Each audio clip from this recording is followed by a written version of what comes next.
வணக்கம் வணக்கம் எனது அன்பு ஜோதிட பிரியர்களே. ஜோதிடம் என்ன சொல்கிறது? முதல்ல நமக்கு அது தெரியணும்ல. இதை பற்றி ஒரு எபிசோடு மாதிரி ஒவ்வொரு வீடியோவாக 1 2 3 4 5 6ன்னு உங்களுக்கு போட்டு விட்றேன். உடால இதில் கேள்வி கேட்குறவங்கெல்லாம் உங்களுடைய கருத்துக்களை எழுதலாம். அதுக்கு உண்டான பதில்கள் எல்லாம் கண்டிப்பாக எடுத்து வச்சு அடுத்தடுத்த இதில் வரும்போது சொல்ல முடியுதான்னு பார்ப்பேன். இல்லாட்டி அதுக்கெல்லாம் ஒரு இதாக தனியாகவே அது ஒரு எபிசோடாக போடலாம். என்னான்னு கேட்டிங்கன்னா, என்னாலெல்லாம் போய் பணம் செலவழிச்செல்லாம் போயிங்க அந்த பெரிய பெரிய டிவிலெல்லாம் உட்காந்து பொய் சொல்ல முடியாதுங்க. நமக்கு எதுக்குங்க பொய் சொல்லணும்னா தான் பணம் செலவழித்து போய் அங்கே உட்காந்து பொய்யை சொல்லிக்கிட்டு அவங்க சம்பாரிச்சுக்கிட்டு நம்ம அவங்க நேரத்தை கெடுத்துக்கிட்டு இருக்கணும். நல்ல தேடல் உள்ளவர், நல்ல ஒரு விளக்கமான புரிதலுடன் கூடிய ஜோதிடத்தை அணுகக்கூடிய மனிதர்கள், நல்ல நேரம் நடக்கக்கூடிய மனிதர்கள் இந்த கூட்டம் ஒரு சில இடங்களில் இருக்கும். இந்த 6 8 12 தகராறு இல்லாமல் 9ஆம் பாவத்தினுடைய அதிக தேடல் எண்ணத்தில், 5ஆம் பாவத்தினுடைய அதிக ஆர்வத்தில், இந்த 9னுடைய அதிர்ஷ்டத்தில் மக்கள் உள்ளே வர்றவங்கெல்லாம் இருப்பாங்க. அவங்க பார்த்தா போதும். உங்களுக்கு விருப்பமாக இருந்தால் எல்லாருக்கும் ஷேர் பண்ணுங்கள். நான் முதல்லே சொல்லிடுறேன். ஏன்னா ஜோதிடம் என்ன சொல்கிறது அப்படிங்கிறதப்பல உங்களுக்கு தொடக்கத்திலேருந்து வரணும். ஏன்னா நிறைய பேர் என்னுடைய பழைய வீடியோவில் இதை போட்டிருக்கேன். அதை யாருமே போய் பார்க்குறது கிடையாது. சரி, நம்ம புதுசாக இதை போடுவோம் அப்படின்னு சொல்கிறதுக்காக வரேன். ஜோதிடம் தமிழ் உலகத்துக்கு ஜோதிடம் இருக்குதா அப்படின்னு கேட்டிங்கன்னா, முதல்லே சொல்லிடுறேன், தமிழுக்கும் ஜோதிடத்துக்கும் சம்மந்தமே கிடையாது. இது வேறு. பழைய காலத்திலெல்லாம் தமிழ் உள்ள ஜோதிடங்கள்லாம் சொல்லியிருக்கு வச்சுருக்குன்னா, இங்கே சான்ஸ்கிரிட் படித்தவங்க வந்து வாழ்ந்தாங்க. அவங்க சில நட்சத்திர பேர்களை சொன்னாங்க, அதை அவங்க சொல்லியிருக்காங்க. பரிபாடலில் ஒரு பாடல் இருக்கும், அது இடைச்செருகளாக உண்மையிலே பரிபாடலில் எழுதுகிற அப்படி ஒரு பிளானட்டரி பொசிஷன்லாம் வராது. அதை பற்றி நிறைய பெரிய சயின்டிஸ்ட், ஒரு அஸ்ட்ரானமிக்கல் சயின்டிஸ்ட் ரிசர்ச் பண்ணி அதை பெருசாகவே எழுதியிருக்காரு. அதெல்லாம் நான் பார்த்துருக்கேன். அதெல்லாம் விடுங்க. இந்த ஜோதிடம் வந்து இந்தியாவை பொறுத்த வரைக்கும் சான்ஸ்கிரிட்டு தான், வடமொழி தான். ஜோதிஷா ஒளி பற்றிய சாத்திரம். ஆனால் இந்தியாவை பொறுத்த வரைக்கும் சமஸ்கிருதம்னா, சமஸ்கிருதத்தில் ஒரு பெரிய ஒரு கருத்து சொல்லி வச்சுருக்காங்க. 4 வேதங்களில், ரிக் யஜுர் சாம அதர்வ 4 வேதங்களில் மொத்தமாக 4 வேதங்களுக்கும் பொதுவாக 6 அங்கங்கள். சிக்ஷை, வியாகரணம், சந்தஸ், நிருத்தம், ஜோதிஷம், கல்பம்னு இந்த 6 அங்கங்களில் இந்த ஜோதிஷம் வேதங்களின் கண் போன்றது அப்படின்னு எழுதியிருப்பாங்க. இதை சிஜி ராஜன்னு சொல்லி, சி கோவிந்தராஜன் சொல்லி ரிட்டையர்டு தாசில்தார், அவர் நிறைய புக்கை வந்து கிரீட் ரேடிங்கில் எழுதி கொடுத்தார். அவர் நிறைய சில தப்பெல்லாம் பண்ணிட்டு போயிருக்கார். அதுக்காக வீடியோ போட்டிருப்பேன். நாடி ஜோதிடம்ங்கிற ஒரு கேடி ஜோதிடத்தை, இது மேசலக்குனா ரிஷபலக்குனம்லாம் அதெல்லாம் வந்து அந்த பாடலுக்கு பொழிப்புரையெல்லாம் எழுதி கொடுத்துட்டு போனாங்க. உண்மையிலே அவருக்கெல்லாம் நல்ல ஜோதிடம் தெரியும். அவர் ஏன் அந்த தவறு செஞ்சார்னு தெரியல. தன்னுடைய ரிட்டையர்டு லைஃப்பில் செஞ்சுட்டு போனாங்க. இருக்கட்டும். அது அப்புறமேல் வந்து காமராஜர் வந்து அவங்க முதல்வராக வந்த உடனே அதுக்கு கொடுக்குற ஃபண்டை நிப்பாட்டு, இதெல்லாம் தேவையில்லாத குப்பைன்னே போட்டு விட்டாங்க.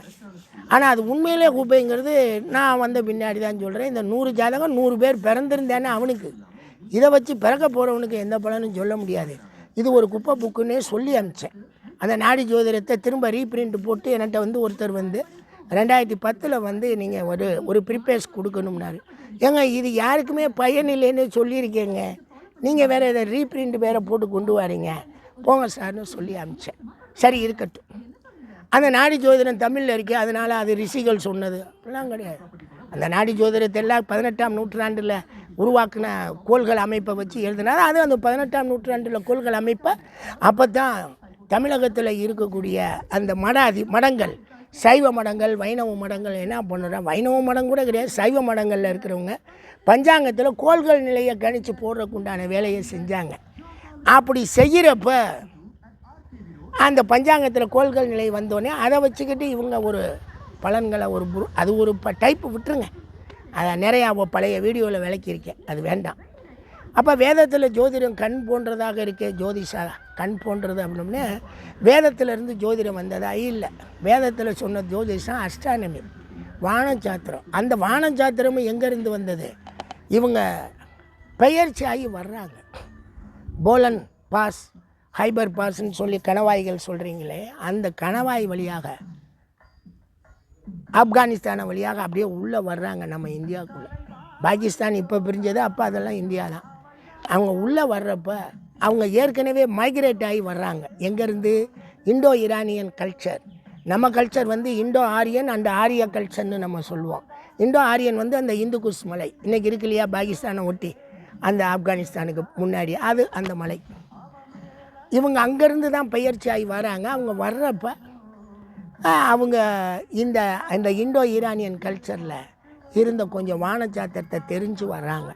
அதை இங்கே இருக்கக்கூடிய தங்களுடைய வேதங்கள் உருவாக்குறாங்கள, ரிக்கு வேதம், அதில் உருவாக்குறாங்க. அப்போ ரிக்கு வேதம் உருவாக்கி எத்தனை ஆண்டுகள்னால் கிமு 2000ன்னு சொல்கிறாங்க எல்லா அறிஞர்களுமே, எல்லா ஹிஸ்டாரியன் ரிசர்ச் ஸ்காலர்ஸ் எல்லாருமே கிமு 2000ன்னு காமனாக வச்சுக்குவோம்ன்றாங்க. பட் பாலகங்காதர திலகர் தன்னுடைய ஓரியான் புக்கில் வந்து ஓரியான்லேருந்தே அவர் கொண்டு வர்றார். அவர் கிமு 4000 இருந்தே அப்படின்ற மாதிரி கொண்டு வருவாங்க. அது ஏதோ இருக்கட்டும். ஆனால் கிமு 2000ன்னு ஒரு பொதுவாக வச்சுக்கிட்டோம்னா இந்த ஜோதிடம் கிமு 3000 தொடங்கப்பட்டது. இன்றைக்கு 5000 வருஷம் பழமையான ஒரு கலை தான் இந்த ஜோதிட கலை. இந்த கலையை யார் உருவாக்குறாங்க அப்படின்னா அந்த இண்டோ யூரோப்பியன் கல்ச்சர்னு சொல்லக்கூடிய யூப்ரட்டிஸ் டைகிரிஸ் நாகரிகத்தில் இருக்கக்கூடிய அவர்கள் வந்து இதை உருவாக்குறாங்க. அவங்க இருக்கக்கூடிய அந்த டைகிரிஸ் அந்த ரிவர் சைடில் மெசபடோமியன் அதுக்கு பேர். Sumerian, Mesopotamian, Akkadian, Assyrian, Babylonian and சால்டியன்னு சொல்லுவாங்க.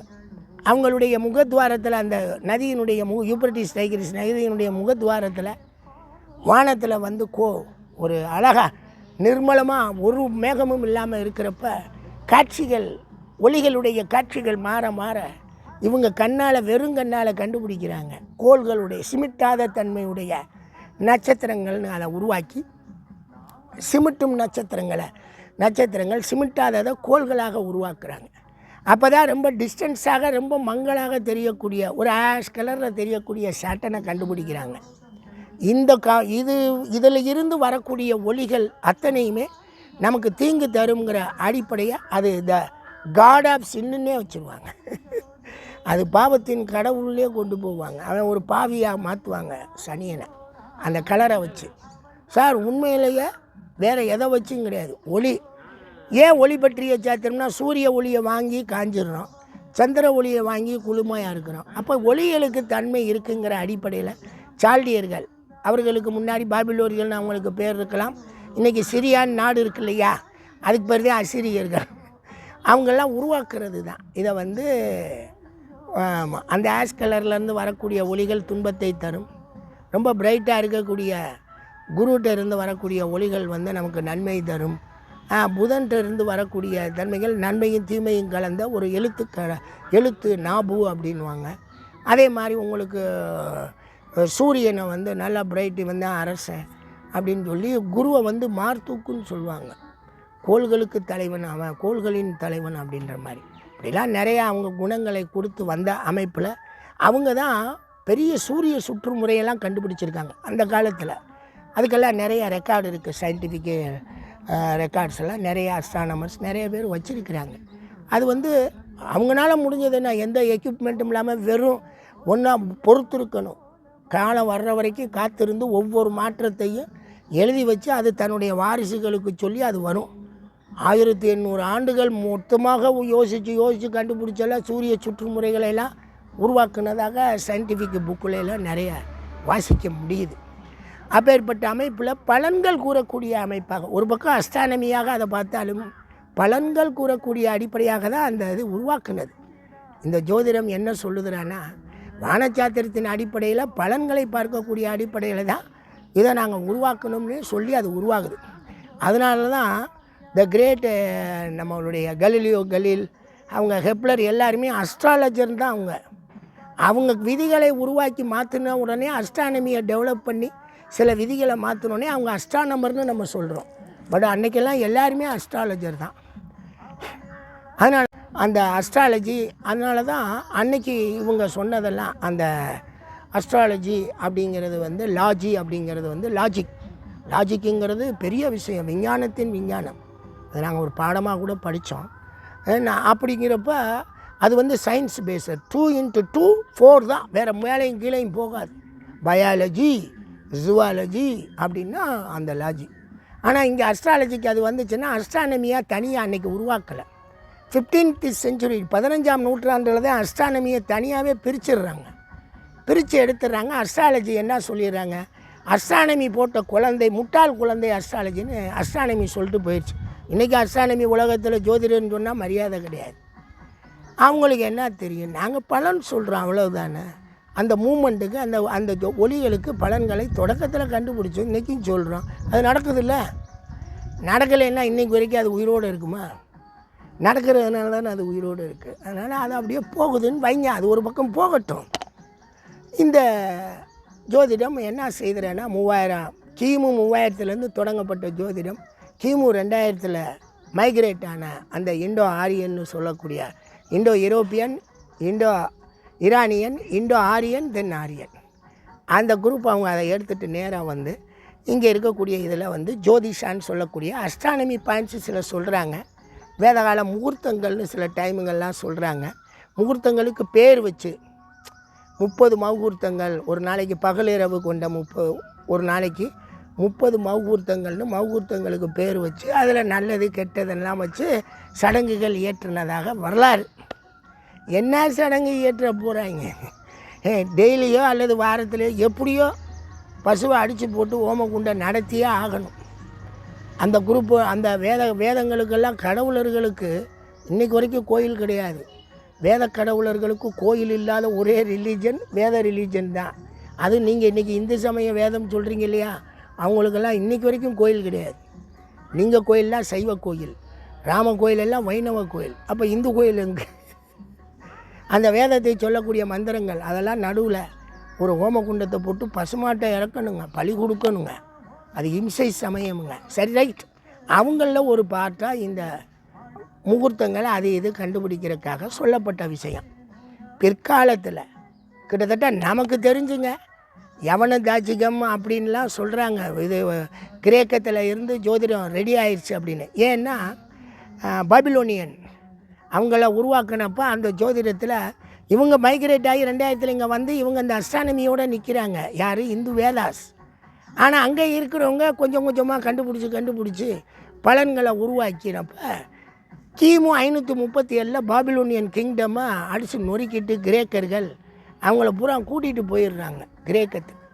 அப்படி போகிறப்போ அங்கே இருக்கக்கூடிய கணக்கியலாளர்களெல்லாம் அங்கே போய் அஸ்ட்ராலஜியை உருவாக்குறப்போ 12 ராசி மண்டலங்கள் எல்லாத்தையும் ஒரு ஏரியஸ், டேரஸ், ஜெமினி, கேன்சர், லியோ, இது இந்த வார்த்தை அத்தனையுமே கிரேக்க வார்த்தைகளாக வந்து அதிலிருந்து பலன்களை சொல்லி அது ஒரு பக்கம் டெவலப் ஆகிட்டே வந்துட்டுருக்கப்ப நம்மளுக்கு இங்கே வணிகம் பண்ண வந்தவங்கெல்லாம் கிரேக்கர்கள் சில விஷயங்களை சொல்லிட்டு போனது வந்தது அப்படியே போய்கிட்டு இருக்கு. ஏன்னா 1000 வருஷம்ல யவன தாட்சிகம்னு ஒரு பக்கம் வருது. பௌலிஷ அப்படின்னு முனிவரை சொல்லுவாங்க. அந்த பௌலிஷ சித்தாந்தம், ரோமக சித்தாந்தம்லாம் சொல்லுவாங்க. ஒரு கணக்கு இப்போ எந்த கணக்கு அதெல்லாம் கிடையாது. சூரிய சித்தாந்தம் தான் இருக்குது. நம்ம கிபி 5ஆம் நூற்றாண்டில் வாழ்ந்ததாக முடிவுக்கு வரக்கூடிய வராக மிகிரர் தான் அந்த சூரிய சித்தாந்தம், சட்பஞ்ச சித்தாந்தி என்ற நூல்களை எல்லாம் உருவாக்குறார், ஜோதிட நூல்களை. அவருக்கு முன்னாடி சிலர்கள் இருந்திருக்கிறாங்க. அவங்கள அவர் எப்படி புரிஞ்சிருக்காரு, எப்படி வாங்கினாருங்கிறவர்கள். ஏன்னா சான்ஸ்கிரிட் இல்லை, தமிழ்னா கூட எடுக்க முடியும், சான்ஸ்கிரிட்டில் எப்படி எடுக்க முடியும்? சான்ஸ்கிரிட் படிச்சுட்டில் போய் எடுக்கணும். அவங்க சொன்ன வரைக்கும் வந்திருக்கு. அப்படி வந்தப்போ ஆரியப்பட்டியம் அவருக்கு கொஞ்சம் முன்னாடி அவர் வந்து வானச்சாத்திரத்தை கொஞ்சம் உருவாக்கி சொல்லிட்டு போனதாக அது ஒரு பக்கம் ஓடும். இப்படியே இது ஒவ்வொன்றா ஓடி வர்றப்போ இன்றைக்கி இருக்கக்கூடிய நூலில் நமக்கு வராகம்ங்கிறது தான் முதல் நூலாக பிருகத் ஜாதகம்னு ஒரு நூல் வர்றதாக இருக்குது. இந்த பிருகத் ஜாதகமே பிற்சேர்க்கை அவர் பேரில் உருவானதுன்னெலாம் சொல்கிறவங்க இருக்கிறாங்க. ஆய்வுகள் செய்யுங்க. எங்களுக்கு அந்த நூலில் இருக்க விஷயந்தான் வேணும். அந்த நூலில் சில விஷயங்கள்லாம் நல்லாவே நமக்கு பயன் தரக்கூடிய கோள்கள், இணைவு பலன்கள், யோக பலன்கள்லாம். யோகம் இல்லாத ஜாதகமே கிடையாது. யோகம் இல்லைன்னா வாழ முடியாது, செத்து போயிடுவோம். காரணம் என்னென்னா யோகம்னா இணைவு. என்ன இணைவு? நற்கோள்கள் இணைவு, தீய கோள்கள் இணைவுன்னு வரும்.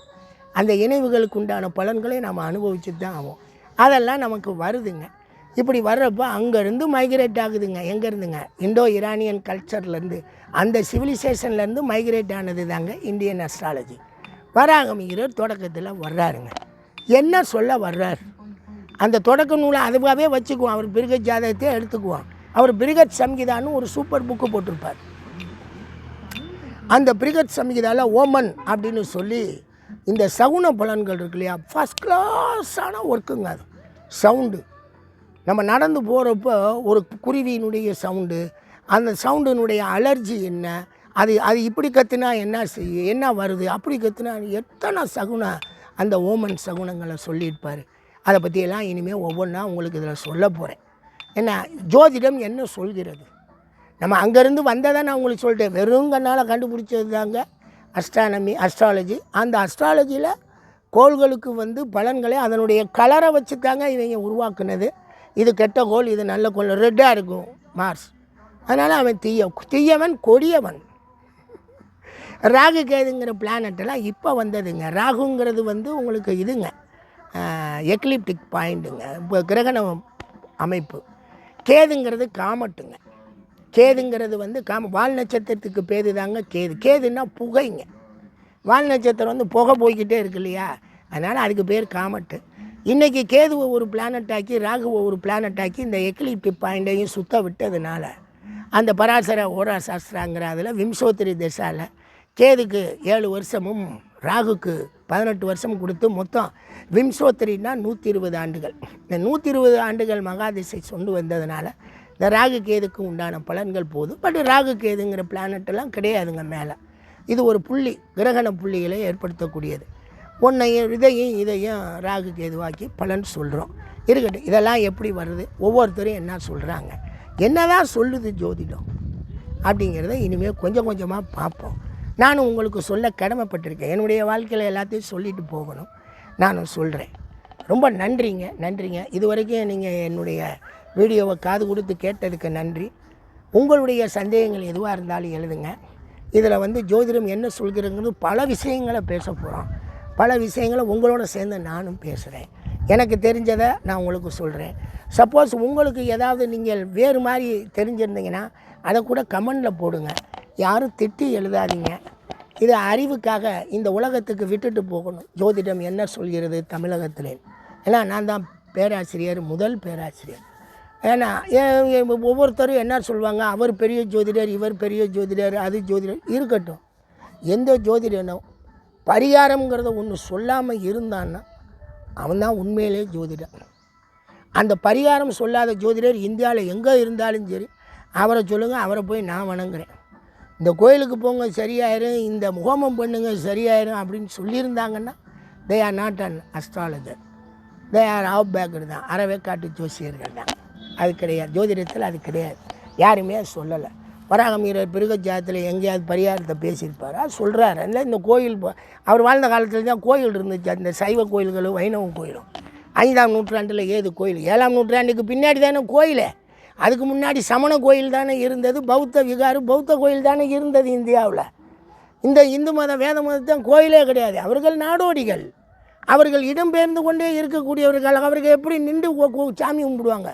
அதனால்தான் அவங்களுடைய அந்த 33 தேவர்கள்னு சொல்லுவாங்க. அஷ்டவசுக்கள், ஏகாதச ருத்ரர்கள், துவாதச ஆதித்யர்கள், இந்திரன் அண்ட் பிரஜாபதி. 33 பேரையுமே வார்த்தையில் மந்திரங்களில் கூப்பிட்டு வர வச்சு அந்த பசு யாக பசுக்கு கொடுத்து அதை இவங்களும் சாப்பிட்டதாக தான் வேதங்களில் சொல்லப்படுது. சரி, அதெல்லாம் பார்ப்போம். அதுவே நமக்கு அந்த கதை கிடையாது. What is real astrology? Real astrology இந்த மாதிரி தான் போகும். கொஞ்சம் கொஞ்சமாக நம்ம அதை பார்ப்போம். இந்த பிருகத் ஜாதகத்தில் அவர் என்னென்ன பாட்டெல்லாம் பேசுகிறாரு, அடுத்தடுத்து நமக்கு கிடைக்கக்கூடிய நூல்களில் என்னென்ன விஷயங்களை அவங்க எக்ஸ்ட்ரா பேசியிருக்காங்க, இது என்ன தான் சொல்ல வருது, எதைத்தான் இவங்க சொல்கிறாங்க அப்படிங்கிறத நம்ம கொஞ்சம் விரிவாக ஒவ்வொன்றாக பார்ப்போம். ஒரு 10 நிமிஷம் வீடியோவே போதும். அதுக்கு மேலே உங்களுக்கெல்லாம் பொறுமை பத்தாது. பல கேள்விகளை உருவாக்கக்கூடிய விஷயங்களை இந்த 10 நிமிஷத்தில் பேசியிருக்கேன். நீங்களும் அதை ஞாபகமாக எடுத்து கூட நீங்கள் எடுத்து போடுங்க, பார்ப்போம். இந்து மத கடவுள்னு சொல்லிக்கிட்டு இங்கே இருக்கக்கூடிய சைவ கோயில், வைணவ கோயில், முருகர் கோயிலெல்லாம் கிடையாதுங்க. இந்து மத கடவுளுங்கிறது நான் சொன்ன அந்த 33 பேர் தான். வாங்க பார்ப்போம். நன்றிங்க பார்ப்போம். ஒவ்வொன்றா மெதுவாக போவோம். தொடர்ச்சியாக வரணும்னு பார்க்குறேன். டெய்லி வீடியோ போடணும்னு பார்க்குறேன். நடக்கும். நன்றிங்க. வணக்கம். ஷேர் பண்ணணும்னா பண்ணுங்கள்.